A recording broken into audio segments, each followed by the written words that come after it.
Hello, magandang buhay po sa ating lahat at kumusta po kayo lahat? Ngayon po ay magluluto po tayo ng tahong.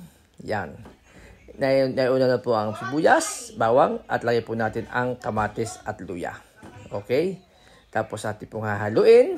Haluin ng haluin. Haluin mo ng haluin yan. Okay, sige. Pero mas maganda siguro ang dagdagan natin ng kamatis para mas masarap ang ating nilutong tahong. Okay? Yan, napakasimpleng luto lang po. Napakasimpleng luto. Yan, pero masarap po. Okay, yan.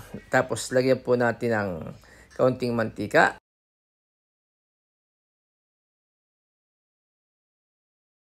Okay, yan. Para maganda na ang kulay, Yan. Dito po sa tahong nito, hindi na po ako naglalagay ng tubig. Kusa na po siya nagtutubig. At yung lasa naman po niya, ay may lasa na po siya. At yung depende po sa inyo kung gusto niyo lagyan ng konting asin. Yan, lagyan po natin ng paminta. Paminta para po medyo sumarap-sarap ng konti yung ating nilutong tahong. Okay. Ayan. Okay, kung iba, may naglalagay din po dito ng Sprite. Kung gusto nyo Sprite, pwede rin po. Yan po, ang ating tahong. Nang itsura, maganda na po ito. Parang bubuka-buka na.